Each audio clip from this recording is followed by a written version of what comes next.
vamos a conversar inmediatamente con Pamela Navarro. Ella es abogada laboralista y directora de Atalla Legal para hablar sobre el acoso sexual en los centros de trabajo, cómo actuar al respecto. Y antes, bueno, quería darle la bienvenida a Pamela. ¿Cómo estás, Pamela? Bienvenida. Hola, ¿qué tal? Buenas tardes.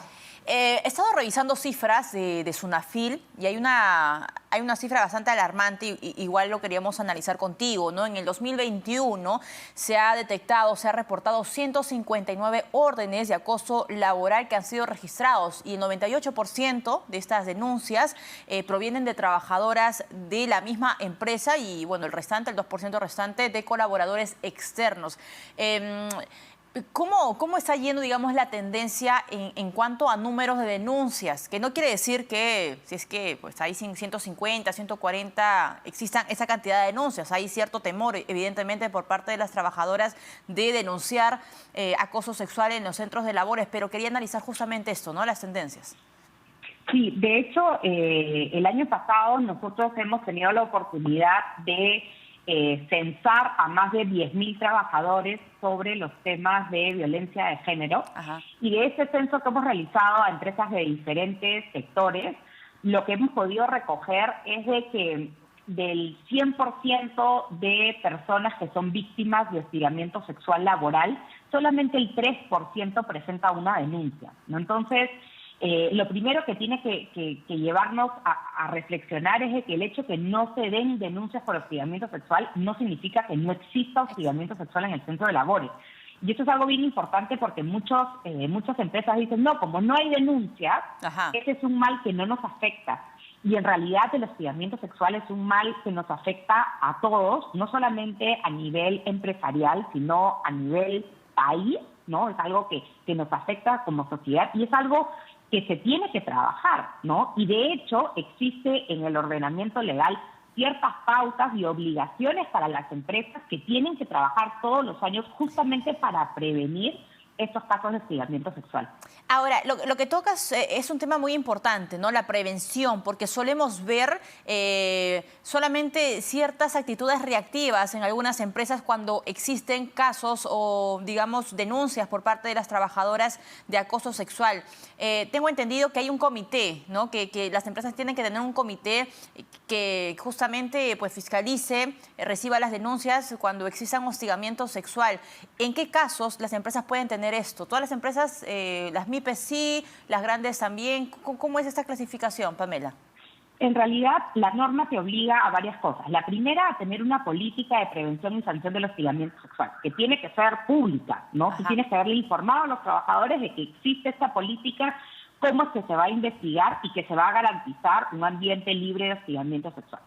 Lo segundo es que tú tienes que tener un comité, si tienes más de 20 trabajadores, o un delegado, si tienes menos de 20 trabajadores, que es quien va a liderar el proceso de investigación ante una denuncia por hostigamiento sexual, ¿no? Entonces, los trabajadores tienen que saber en su centro de labores si tienen un comité, ¿no? Que aparte está conformado por 4 personas, 2 representantes del empleador, 2 representantes de los trabajadores que tienen que ser elegidos en una votación, tienen que postular y tiene que haber una votación para elegirlos. Y aparte hay una representación paritaria, ¿no? Es decir, tienen que haber 2 hombres y 2 mujeres, ¿no? Justamente para garantizar esa objetividad en el proceso de investigación. Entonces, en tu política, tú tienes que establecer si lo que corresponde es que tengas comité o delegado y quién es quien va a recibir la denuncia por hostigamiento sexual. La norma habla de que es la Oficina de Recursos Humanos o quien haga sus veces. Entonces, cada empresa tiene que determinar cuál va a ser el órgano competente para recibir esta denuncia, más allá que el trabajador puede denunciarlo directamente con el comité o con el delegado o con su jefe directo. Ajá. Y en el caso, por ejemplo, de que sea el jefe directo quien ejerza, digamos, el rol de acosador, ¿se iría inmediatamente a Recursos Humanos o, en todo caso, al comité que mencionas? Exactamente, a Recursos Humanos o al comité. Y es importante tener en cuenta que más allá de que yo tenga que tener una política, hay un procedimiento establecido en la norma que es un procedimiento riguroso y con fechas muy cerradas que no son prorrogables. Entonces, por ejemplo, desde que yo presento mi denuncia por hostigamiento sexual, hay un día hábil para iniciar el procedimiento de investigación.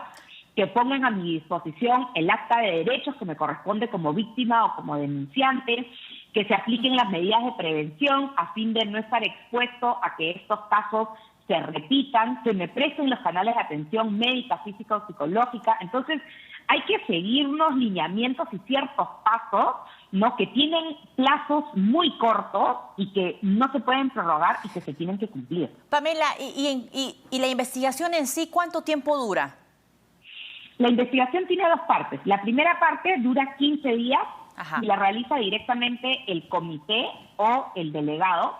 En estos 15 días se le corre traslado al presunto hostigador, se recoge el testimonio de la presunta víctima, se entrevista a los testigos, se miran medios probatorios, se revisa todo lo que se tiene que revisar a fin de llegar a la verdad de los hechos. En estos 15 días, el comité o el delegado tiene que emitir un informe con la valorización de los medios probatorios y una propuesta de sanción. Este informe se le pasa al área correspondiente dentro de la empresa. Puede ser recursos humanos, legal o la gerencia general, quien determine la empresa en este procedimiento que tiene que crear, y quien recibe el informe tiene 10 días para correrle traslado a las partes, pedirles sus descargos y tomar una decisión final respecto a la denuncia. Si es que efectivamente hay hostigamiento o no hay hostigamiento, y cuáles son las sanciones que se van a tomar y sobre todo cuáles son las medidas de prevención que se van a aplicar a fin de que esto no vuelva a suceder. Ahora, y mientras dura esta investigación, la persona acusada de acosador sigue trabajando en la empresa o de repente tiene lo suspenden. Ahora, en el otro caso, la sanción, ¿hasta qué podría llegar? Digamos, lo máximo que podría recibir esta persona, si es que de acuerdo a las investigaciones efectivamente ha acosado a su compañera de trabajo, ¿podría terminar en despido? Sí. Acá hay dos temas, ¿no? Lo primero es que, como bien dices, la sanción puede llegar incluso hasta el despido. Ajá. En el plano laboral, ¿no? Porque la empresa tiene la obligación de poner en conocimiento al Ministerio de Trabajo cuando llega la denuncia, y el Ministerio de Trabajo tiene la obligación de poner en conocimiento de la Fiscalía que existe una denuncia. Entonces, en materia laboral, si efectivamente se determina que ha habido un caso de hostigamiento sexual, se puede despedir al trabajador, ello sin perjuicio de que pueda estar inmerso en la comisión de un delito, ¿no?, que será investigado.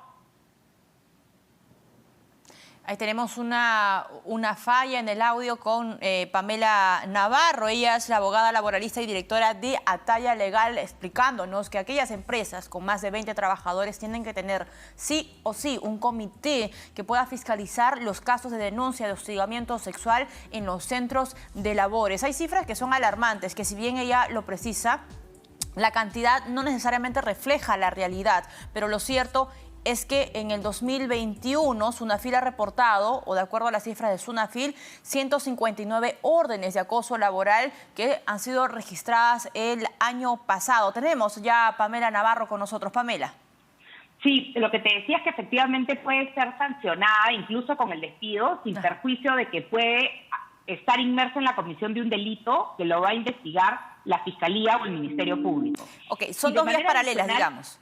Eso es en paralelo, ¿no? Y de manera adicional lo que tú me preguntabas es qué pasa durante el proceso de investigación, y por eso dentro de los primeros 3 días de presentada la denuncia se le tienen que dar las medidas de prevención a la víctima, ¿no? Y las medidas de prevención pueden incluir la rotación del presunto hostigador, si trabajo directamente con él, el evitar que tengan contacto o incluso el suspender al presunto hostigador mientras dure el proceso de investigación.